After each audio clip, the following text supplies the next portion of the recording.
That sound means it's time for another episode of the MLB Guardcast. I am Mike Vorhies. He is Bryan Shaw. And no, we are not in the American League Division Series. Bryan, how are you? I'm good. It's unfortunate end of the season, but I still think that there were some positives to take away from it, and it was a really exciting 5 weeks. It definitely was. I mean, we made history. 15 and a half games back in early July. We made a run, and I thought it was going to be even better. We lose game 1 to Tarek Skubal, and then we win game 2, which you were at. So then I thought I could repeat the performance. I went to game 3, and unfortunately they lost. And the season ended.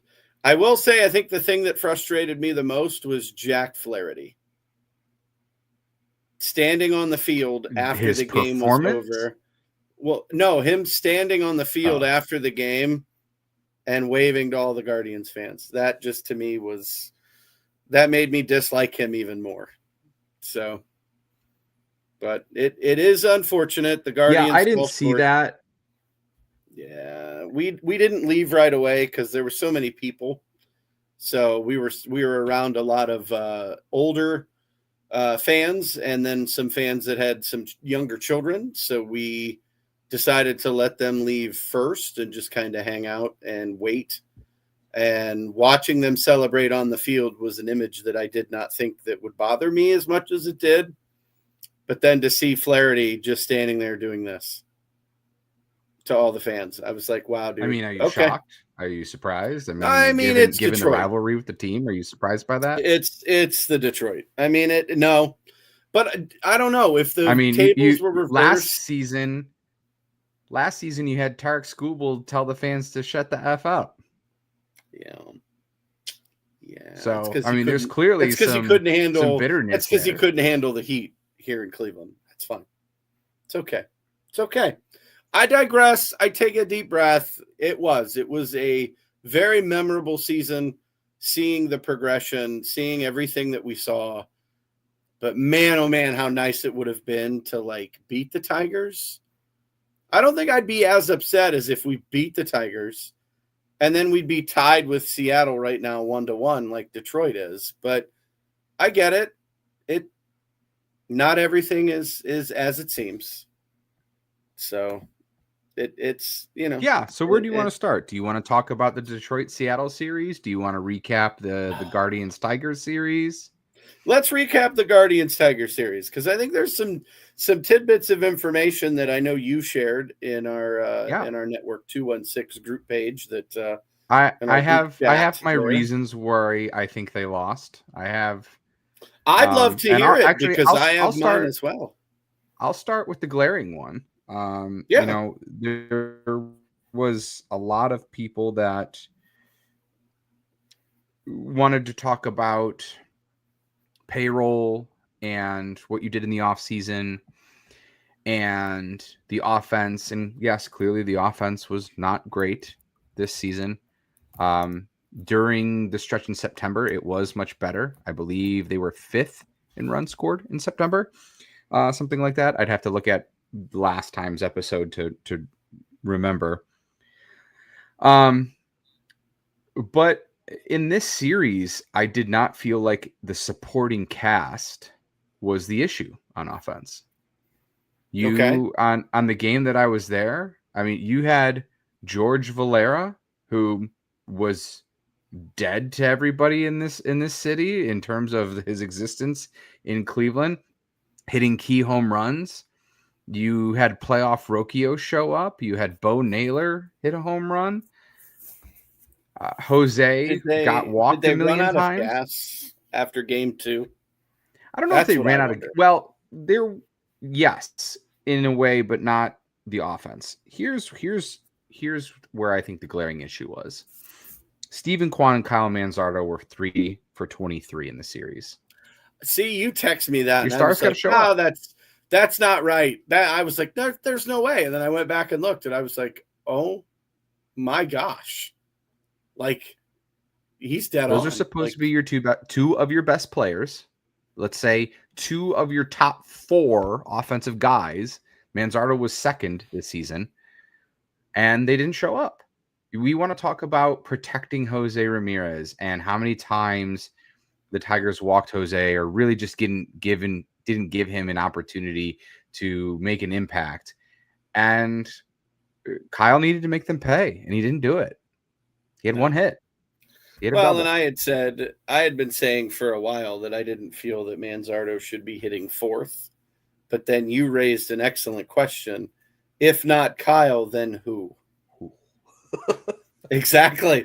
And who else could have hit fourth? And Jonathan Rodriguez ended up hitting fourth in the first game because it was the lefty-righty matchup. What did he do? Nothing. That's right. He booted a ball in right center field because he's not the best defensive right fielder in the game. So I get it. I get it. Got a few times. Yeah, he did strike out. He did. Well, I mean, sure, but that was also against Skubal. And if you look at the current Tigers, Seattle series, he was on one game one. He was on game one. He made them look silly out there, and I think not having David Fry would have been valuable in that game. I think Lane Thomas, had he been healthy this season, would have been valuable in that game. You just don't have a lot of righty hitters that you could have relied on. John Kenzie Noel probably isn't even going to be here next season. We can get to that a little bit later. So that was my biggest takeaway in terms of the offense was your stars didn't star. They didn't show up. At least two of the best ones that you would expect that they need to show up in the playoffs, especially Stephen Kwan. He had a below average hitting season this year. He had I think it was a 96 OPS plus. Yes, a 96 OPS plus. He wants big contract. He wants an extension. You need to have. He's had 2 above average hitting seasons and 2 below average hitting seasons so far in his 4 years in Cleveland. He's not going to get a big contract having an on-off season like that. Now, granted, yes, defense is still fantastic. He's going to win a Gold Glove, so on and so forth. But we needed better from him. He can't have a 705 OPS in the season and be a leadoff. We needed better from him. I think. And I think it's as simple as that. I really do. Like it's And sometimes you just get beat. So I wanted to bring back the Tigers Seattle series because both teams scored 5 runs in 2 games. So Detroit pitching has pretty much shut down Seattle so far. They had a rally last night to win that game, and I didn't realize it was their first home playoff win in 24 years. Don't take off. Yeah, that was awesome. Like that. Then I think the second bit, whereas you talked about did they run out of gas, is I think Stephen Vogt mismanaged the bullpen. I'm glad somebody's saying it. I said it live in that stands. I was unhappy with the way that whole scenario. Well, obviously, I don't think anybody was thinking that Slade Ciccone wouldn't even get out of the 3rd inning. I don't think that ever crossed anybody's mind. I thought he'd at least give us. But did they yank him too early? Did they not even give him really an opportunity? He didn't have it. Clearly, he didn't have it. It could be a little bit of the umps kind of squeezing that strike zone, but in all honesty, Brian, it didn't. From my vantage point in right field, it looked like he did not have it. So okay, and then what about Cantillo? Because we had talked about butting the two starters back to back. They didn't give Cantillo any length either. And he puts Heron in between the two. And I was like, wait a minute, what? I mean, like, okay, I guess fine, whatever. Okay. Yeah, but then Cantillo comes out and he didn't have it either. But Hunter Gaddis pitched 3 days in a row, ended up on 49 pitches. Never a good thing. Never. Cade Smith pitched 3 days in a row, ended up at 58 pitches. And we're surprised that they imploded? I'm not. Yeah. I know. You were not once you put those stats up. Yeah. Your starters didn't get you any length. You decided to carry 11 pitchers and 15 position players. Did that come back to bite you? I think so. You know what? That's a great point. I didn't even think about that until you just mentioned it now. Like I kind of forgot that was a thing, but yeah. Could you have used another arm? You could have used 2 in my opinion. I Logan mean, you Allen were could have allowed been two more. here. Yeah. Parker Messick could have been here. I mean, yeah, I didn't like. That was poorly done.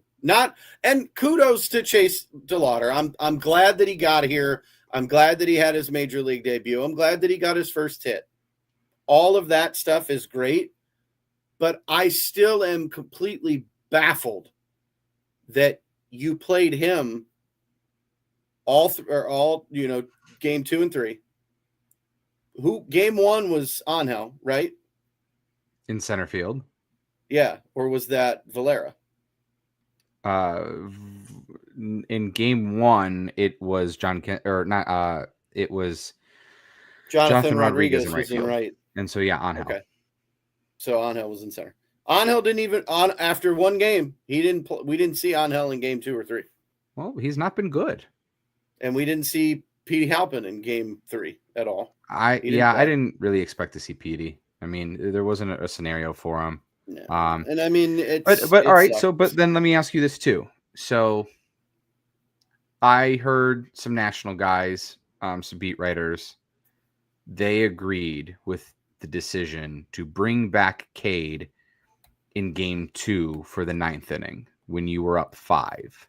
Yeah, I don't understand that. I would not have.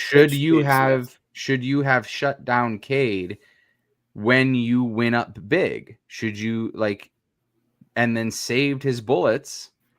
Gaddis for game 3. Heron. I would have pitched Kobe Allard. I think Allard would have been able to get Matt it done, yes. Fista pitch.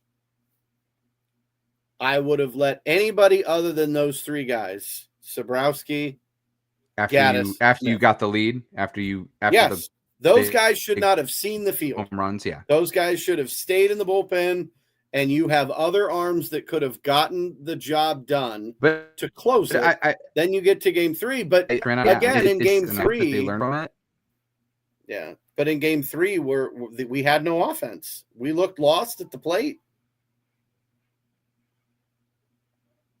We really did. I'm thankful we didn't record. I mean, it wasn't great either, but again, yeah.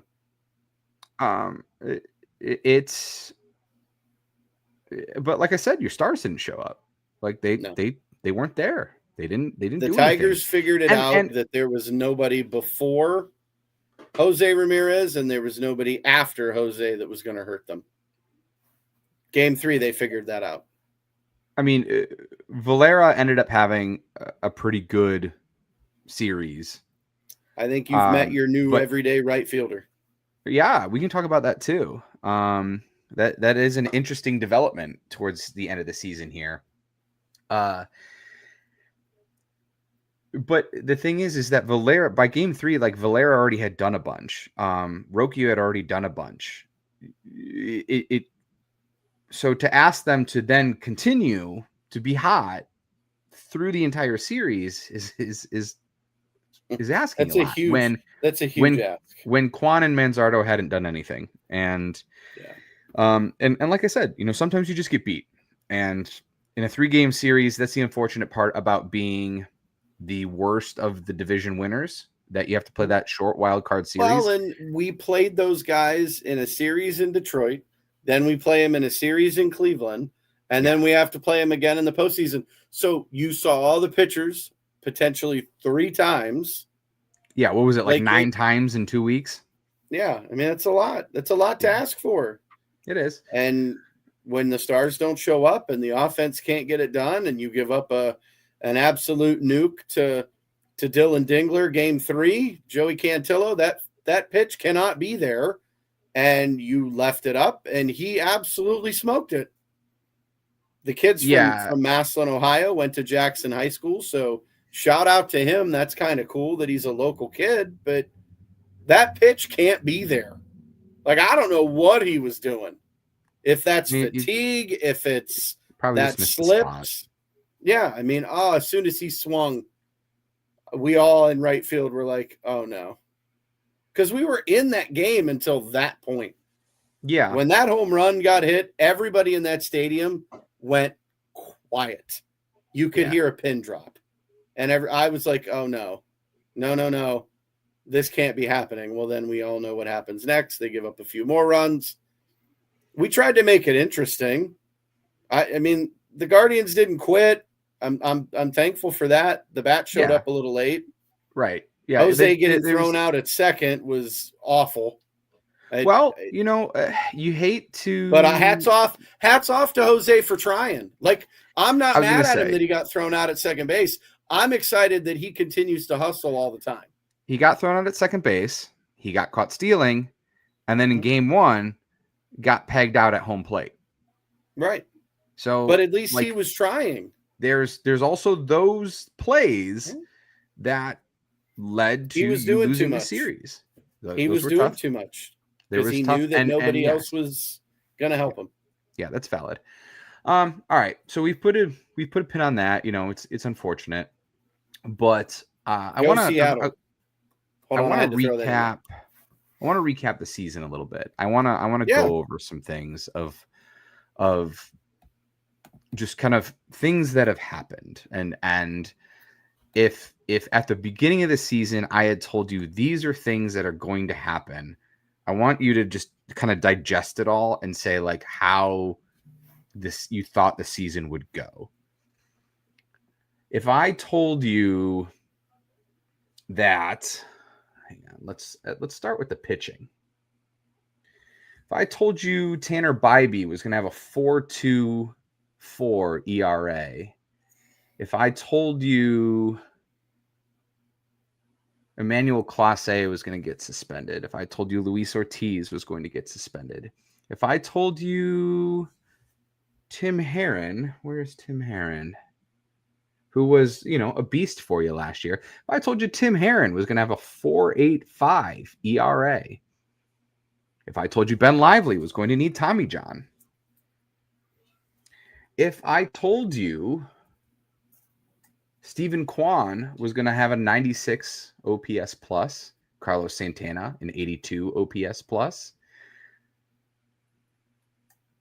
and you're only Shane Bieber was going to get traded. Shane Bieber was going to get traded. Thank you. That's a good one. And your only regulars that had an OPS plus over 100, so above average hitting seasons, would be Jose Ramirez and Kyle Manzardo.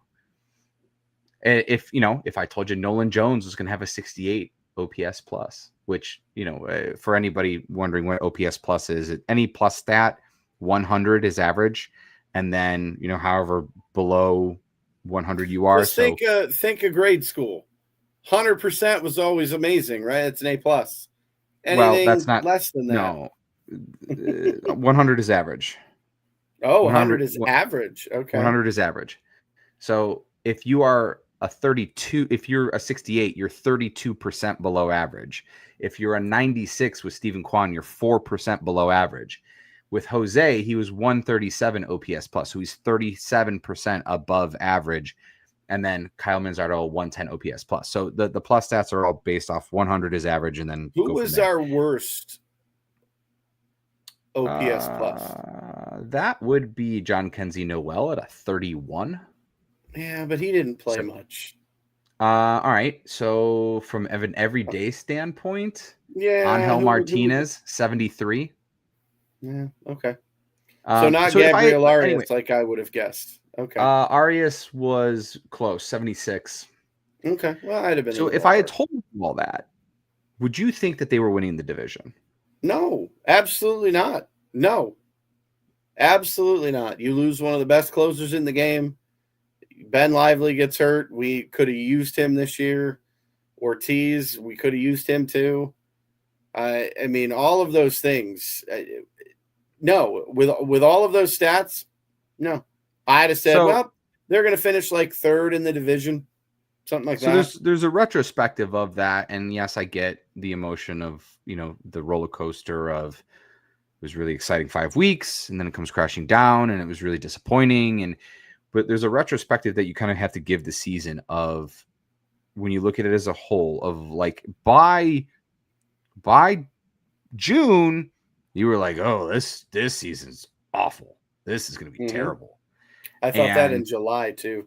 And it ended up not being a terrible season. It ended up They made being it like very interesting at the end. They really did. so. Now, granted, I think in the off season, and we can go here next. We can play a little bit of a little game that I think will be interesting. Sure. Is I think you have finally seen the end of some guys that you've just been kind of they've just been kind of middling, and we've been talking about, oh well, if this guy develops and we're gonna get a look at this guy and we got to give him every day at bats and da da da da da. And because that's the thing, that's the part about the yelling about hitters and stuff is personally, I think the payroll has been irrelevant. I think our hitting development has been a bigger factor. If Bo Naylor continues to grow off of what was his last 2 months of his initial season in 2023, we're not talking about the payroll. If Gabriel Arias actually develops into an above average hitter, we're not talking about the payroll.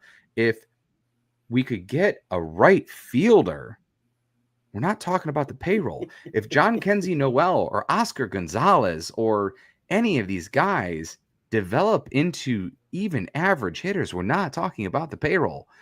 Brian Rocchio has shown glimpses, but I can rattle off a million of these guys that have come up, and we've heard about these prospects and how great this middle infield is going to be, and we've collected all these middle infield prospects, and they've amounted to nothing. And I had talked about this during the 10-game losing streak, but that is where I place the blame. That is because if you can't develop your guys, and that's what you're aiming to do, and you're not doing that, then you're not going to win, and you're going to have a terrible offense. So, like I said, let's play a little game here. Sure.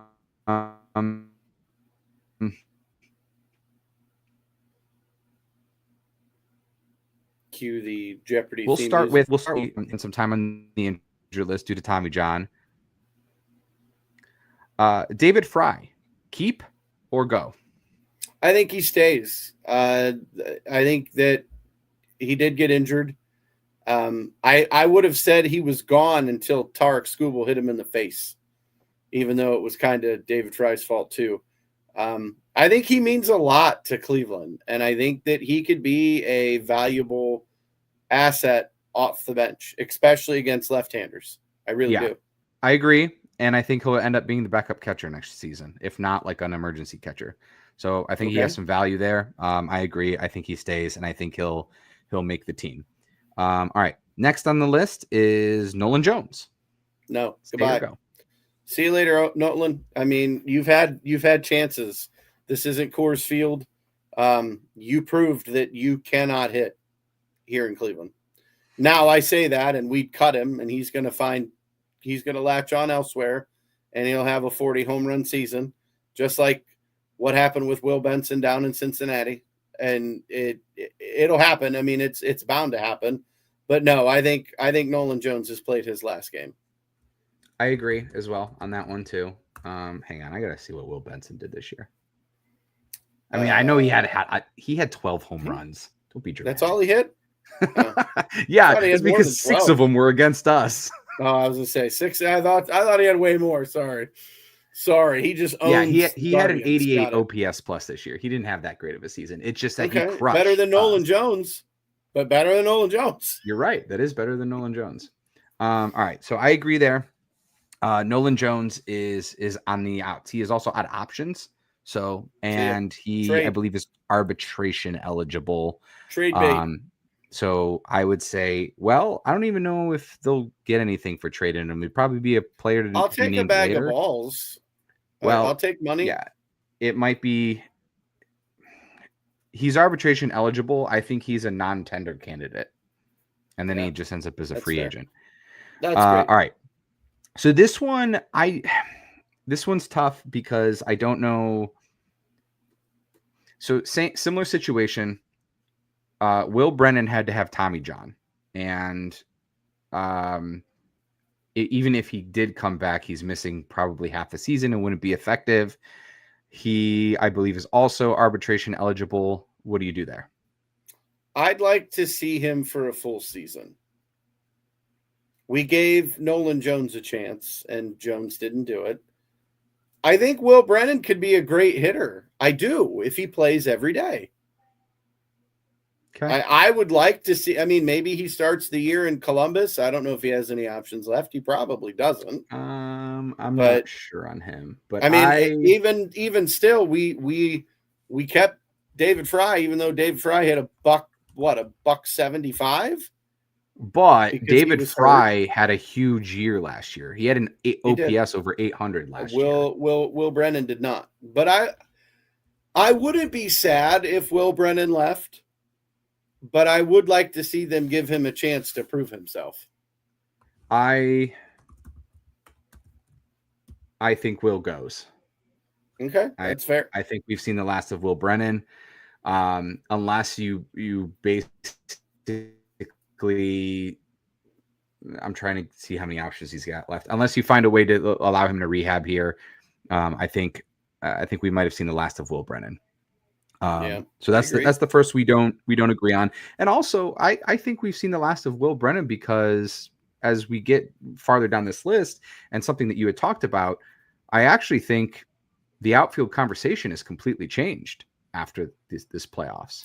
Well, and the person we discussed can play multiple positions. So, but I'll share my thoughts once Brennan has 2 options left. Then you bring him back and you shove him down in AAA and you let him figure it out.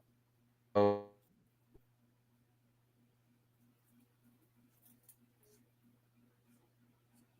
Well, I'm waiting to see if you come back here. Is it me or is it you? Back. Is it me or you? Is it you? Me? You? Me? You? Me? We are stuck.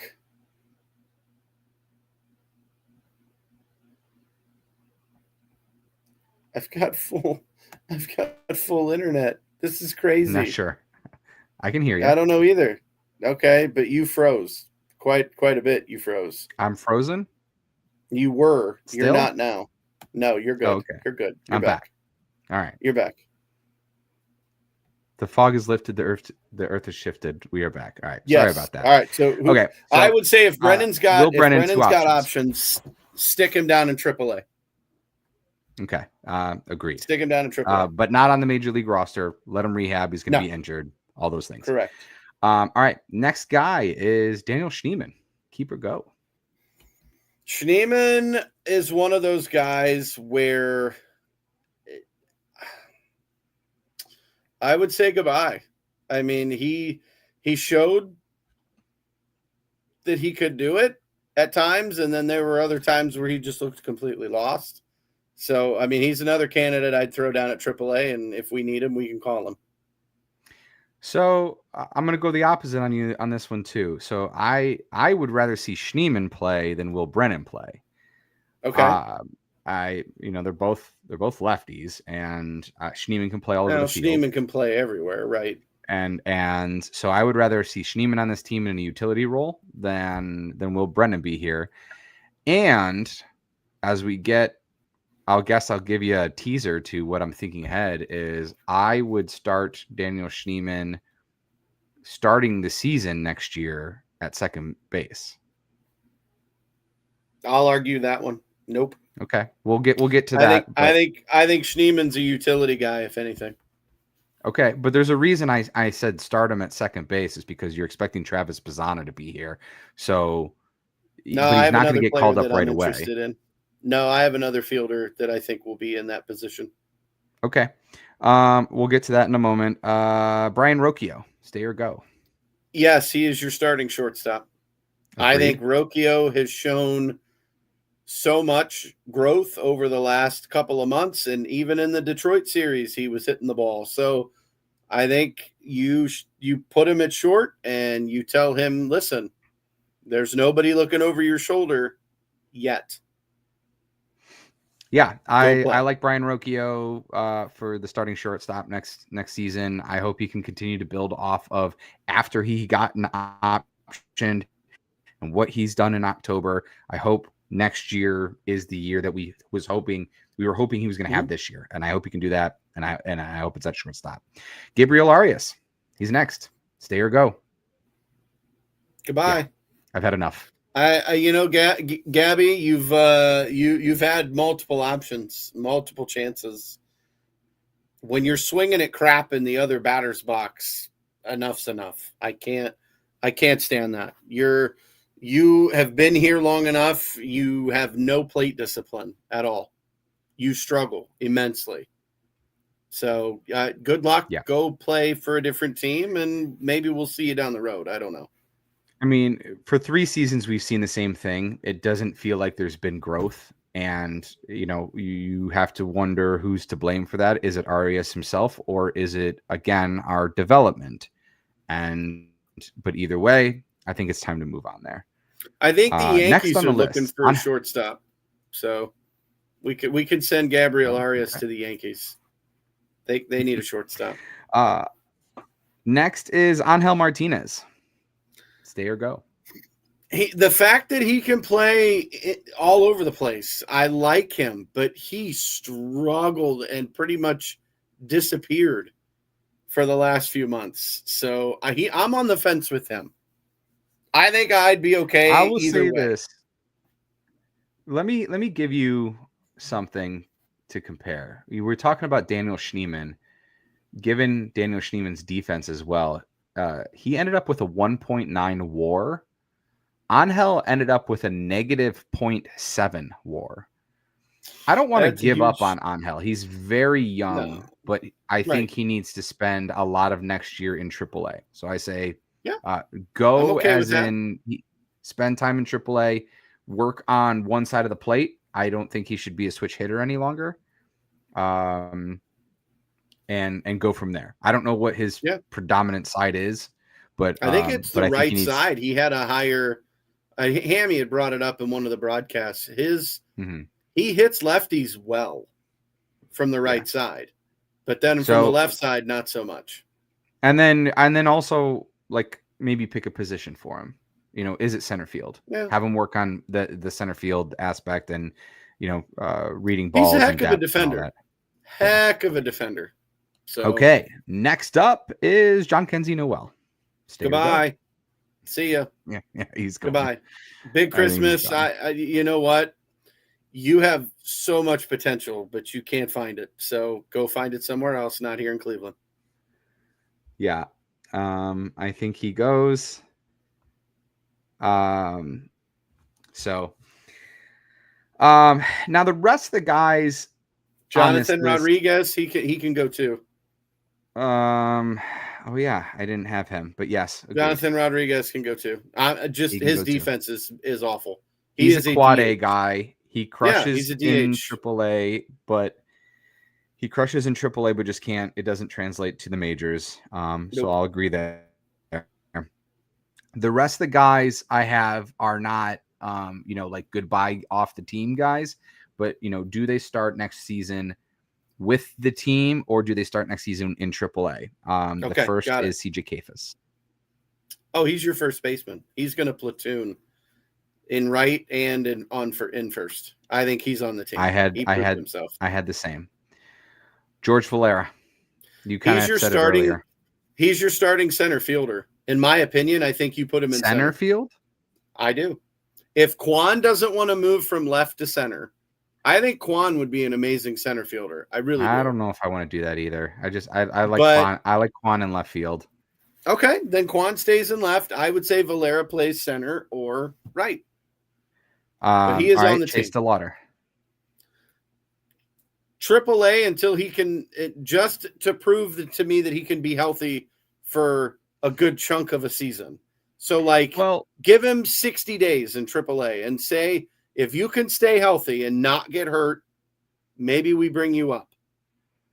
Okay. But why can't you do that on the major league roster?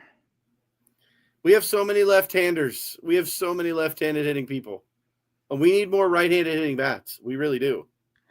So if DeLauder's here, if DeLauder makes the team, are you going to make him play center field? Yeah. Okay.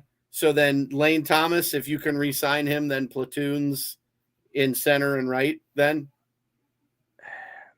because you're going to need him. That's interesting you say that, because I do want to bring back Lane Thomas.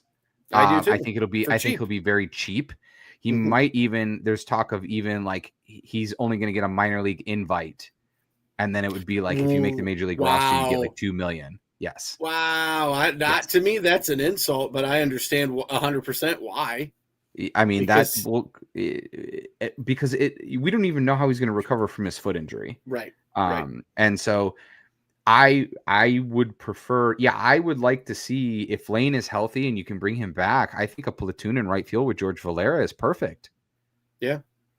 But then you have Kefis and Manzardo then at first base.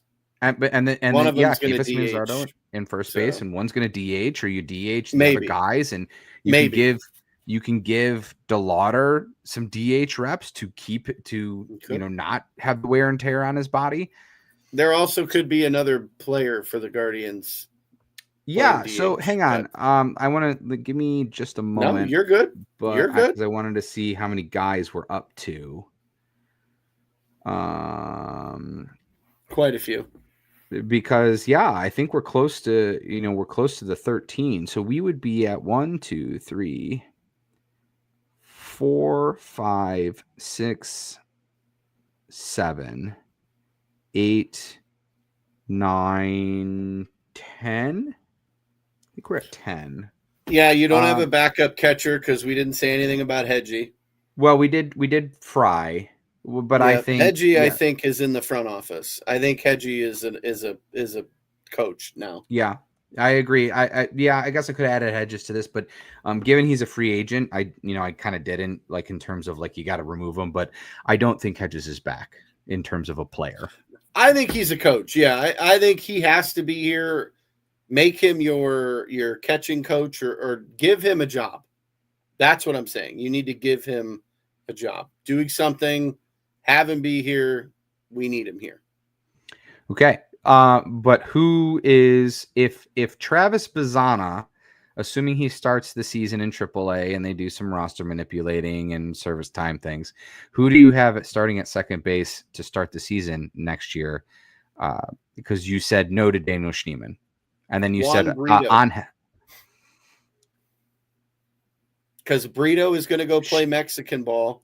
And if he tears the cover off the ball, like I think he will, if he can stay healthy and he has a decent spring, he is our starting second baseman with Rocchio moving to short. Boy, Mike, if ifs and buts, candy and nuts.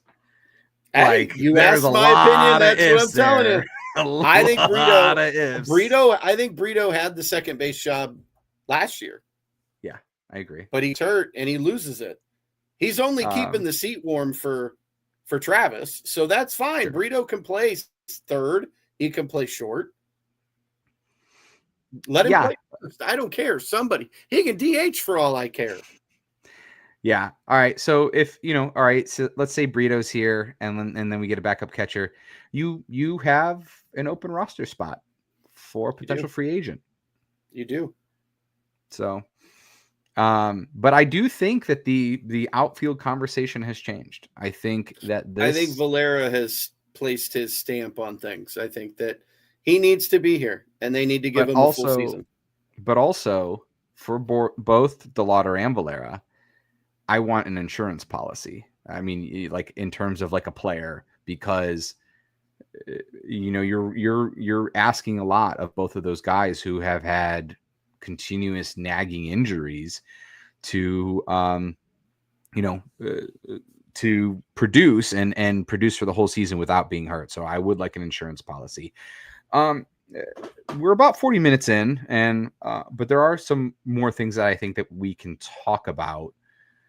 I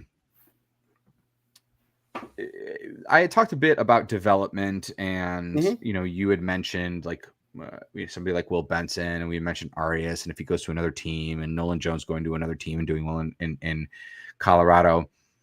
I had put this out on X, and it did get some action, which was good.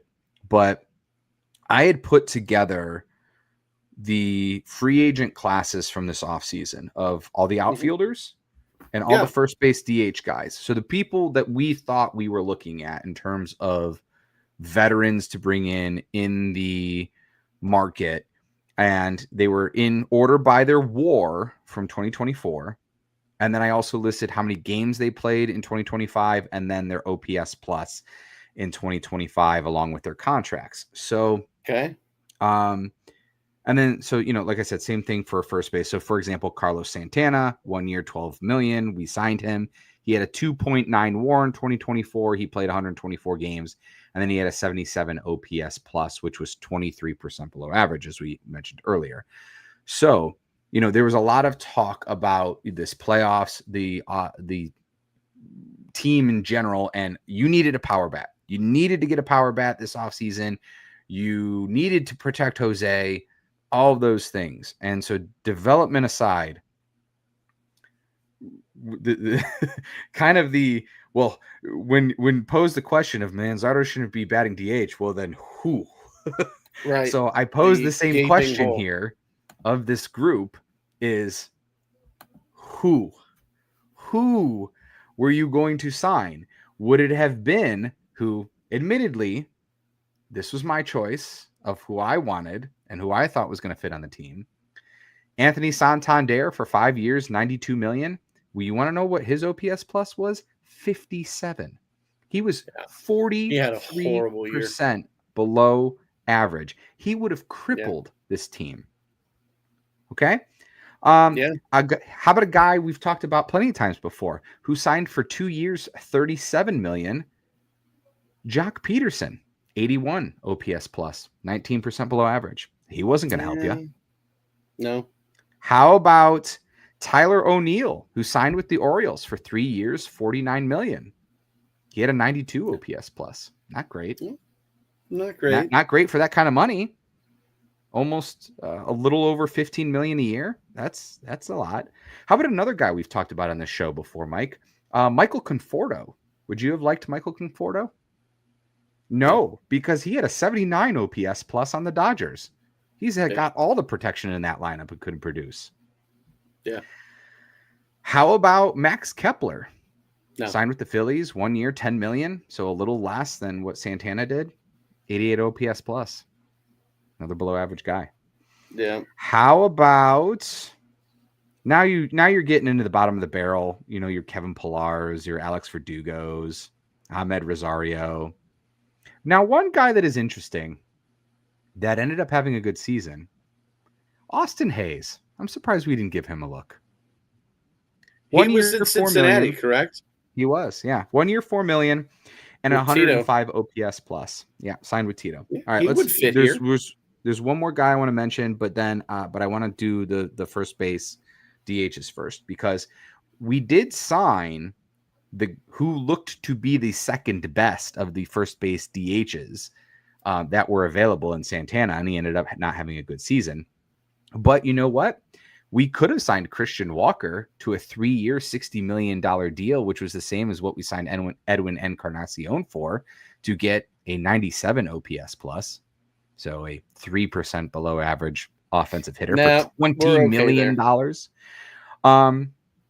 Paul Goldschmidt ended up having a good season. Signed for the same as Carlos Santana. He's older. Yeah, he's 37. He'll be 38. But I could have heard that one. I mean, there is one guy that, like if you were going to sign someone and play first base, but I think it was the familiarity with Santana that was part of that. And then the rest is just Justin Turner, 1 year, $6 million, 75 OPS plus. Yeah. No. So there is one more guy on this list that sticks out like a sore thumb that had a really good season. And you could have said, we could have used that guy. And he was a right-handed right fielder. Does that sound like something you're interested in? A guy Absolutely. with a 136 OPS plus this year, a right-handed right fielder. Do you know who I'm talking about, Mike? No. He was a free agent this year. We could have signed him for $4 million.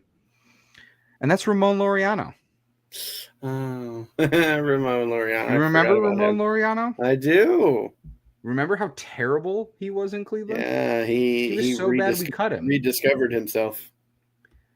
And then he went to the Braves, I believe, after us. Yep. And had a great season. And then he went to the Orioles at the trade deadline. Or no, he went to the Padres. He was the Orioles first, then got traded to the Padres. But after Cleveland, he had an 832 OPS when he went to Atlanta. Then he had an 884 OPS with Baltimore and an 812 OPS with the Padres. With Cleveland, a 494 OPS. Yeah, he was 43 OPS plus. So now, granted, I am not saying that they should have re-signed him after he had a good year and when he went to Baltimore, because he clearly probably wasn't interested in signing with Cleveland anyway because we cut him. But that one, you have to really question why. Why did he struggle so bad here? And why is he so good now? I don't know. Like that is my biggest question. If I had an opportunity to interview Chernoff and interview Antonetti, that is my question to them of, first off, who are you blaming for the poor offense this season? Because last year the scapegoat was Chris Valaika. Yeah. Who's the scapegoat now? And you were worse. I think it starts at the top. I really do. It's okay. The higher it's Antonetti. Antonetti's not going anywhere. No. The Dolans aren't going to fire Antonetti. They're not going to fire Chernoff, or Antonetti's not going to fire Chernoff. Are we going to have another hitting coach? We might. I mean, I don't know. Do they move on from Grant Fink? Was it him or was it Betances? Well, it was Grant Fink. He's the main guy, and he was there the whole season. Betances got called up and was an assistant, and they did start to hit better when Betances did get called up from AAA. So do you move on from Fink and then go to Betances? But the thing is that the reason? Let me throw you another name. Can I throw you another name? The Mets guys? No, go get me Manny Ramirez. He wants to be a hitting instructor. Does he? Yes. Okay. Bring him home. Bring him back to Cleveland and let him be our hitting instructor. Let's see how we do with Manny. Just having Manny in the dugout is going to be 10 times better than what it already is. But it is also the question is that the reason? Is it as simple as the hitting coach or the hitting instructor or the philosophy? Like, what is the reason for that change, that development, and how you missed on a guy that was talked about as a major trade piece? The Padres had to give up a bunch of prospects for Ramon Laureano, a guy who was on the Guardians and was dreadful. I'm not saying that I wanted to keep Ramon Laureano because I watched plenty of him and it was bad. So, but it is interesting that he was the one free agent that was worth a damn this offseason in terms of who you could have gotten. So I bring that up because we're going to do the same thing we do every offseason and talk about the free agents we want and who we think can help this team. But this offseason was a very much buyer beware because there's a lot of junk out there for a lot of money and for guys that didn't produce. And if you wonder why sometimes they're hesitant, like you got to think back, the Josh Bell trade didn't work out, or not trade. The Josh Bell signing didn't work out very well for them. Mike Zunino, like that was only $4 million, but that didn't work out. We haven't had a lot of great free agent signings in years past. And then we were having a conversation in our group chat for the network, and somebody had said, well, why is free agency the only way to acquire? And it's clearly not, but it's hard to say who you can trade for. Like, the player has to be available. They have to like your prospects. I would love for the Guardians to package 1 million prospects and go get a guy, but it's really difficult to say if that's even feasible or if a player is even available, because I remember I think it was the 2024 trade deadline, and before they got Lane Thomas, or maybe it was even 23, but there was like 5 outfielders that Guardians Twitter was just begging the team to trade for, and none of them were moved. Well, if they're not moved, what are you going to do? So anyway, it could be an interesting offseason. I do think they'll have some wiggle room and some money to spend because the current payroll with, moving on from Bieber and guys is going to sit at like, I think about 70-ish million without any moves. And then this is assuming Class A doesn't get suspended for the rest of his life, because if he does, then you get that money back. Yep. Same with Ortiz, correct? Well, but Ortiz is pre-arbitration, so that's kind of a wash because if you just replace him with another pre-arb player. But even if Class A is not suspended, is he even back on the team? Do they just trade him? Because I don't know. It's going to be an interesting. It's going to be an interesting offseason. So I have a few names really quick. Well, hang on. There's one more. We got to talk about John Means' option because the team option. Yeah. Pick it up. So pick it up. I want to see what he can do. I just bring that up because if Class A is suspended and then they don't pick up John Means' option, you're freeing up another like $13 million. But I think John Means deserves a chance. Yeah, he pitched really well down the stretch. I'm shocked that they didn't add him to the roster. And you did bring him back for that reason, or sign him for that 2-year deal for that reason, and it's a pretty reasonable contract. I think it's 7.5 for next year, because think about like what Boyd got. What was it, like 2 for 30? Who got shelled in game 1 of the National League Division Series? Oh, did he? Did he get shelled? Boyd got shelled for like 7 earned runs.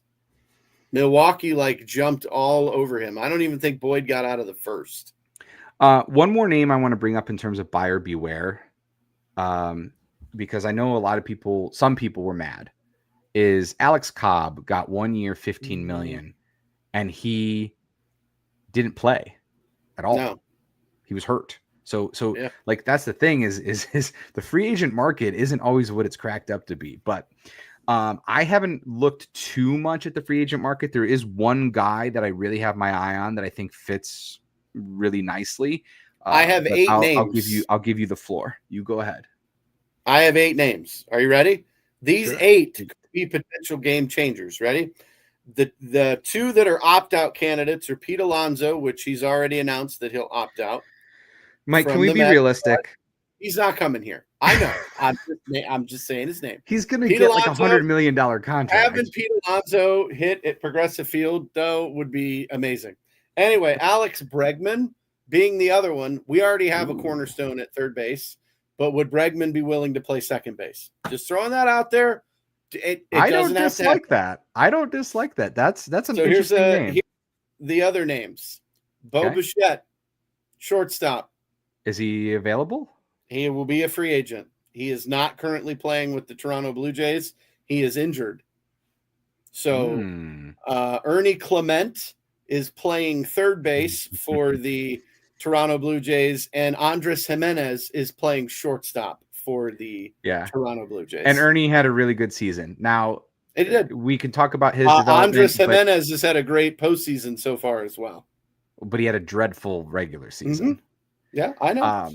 But Clement took a few more years to develop after Cleveland. Toronto has developed him. So I don't hate on the Guardians as much for Big Earn as maybe some other guys. But how about Kyle Tucker, outfielder? Not a chance. Not a chance. He's going to get a huge deal. Kyle Schwarber, not a chance. Schwarber is interesting, but he's an Ohio guy, which would be awesome. He's going to get a lot of money, and I don't think he's in the Guardians' wheelhouse in terms of contracts, but also he is like, he's basically going to strictly DH. So do you want to have that position locked up? It feels like the Guardians like having DH open to rotate players through it. They do. And have that freedom. So that's why I don't think Schwarber fits, but continue. All right. Right now, you've given me like 3 or 4 guys that are going to get like $100+ million contracts. How about Luis Ariz? He's a free agent, huh? He will be a free agent. Yes.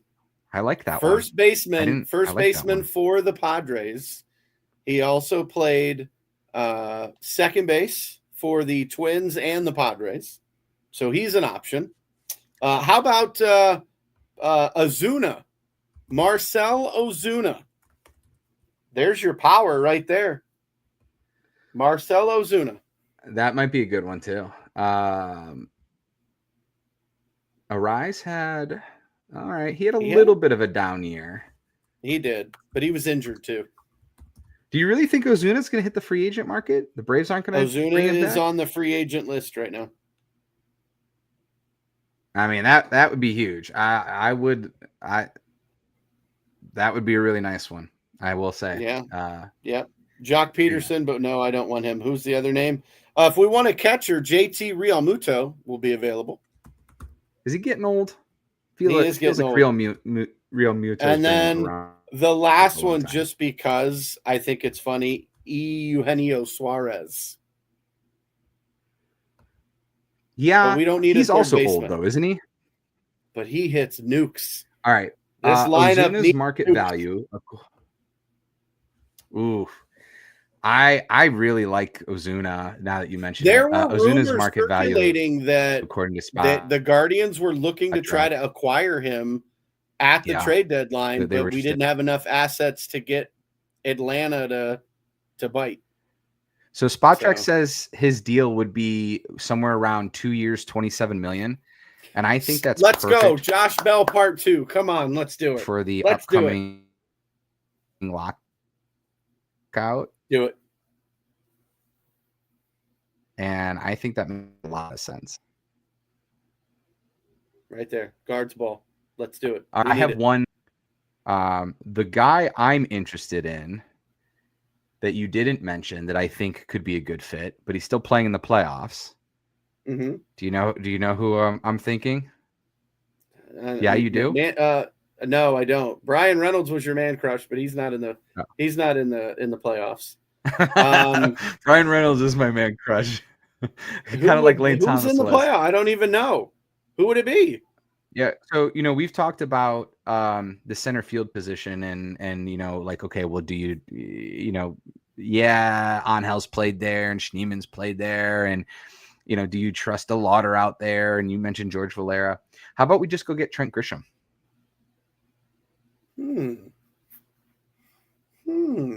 He's another guy that's similar value in terms. He's a little more expensive than Ozuna. It looks like. I think it was like 3 years, 45, but like 15 mil a year.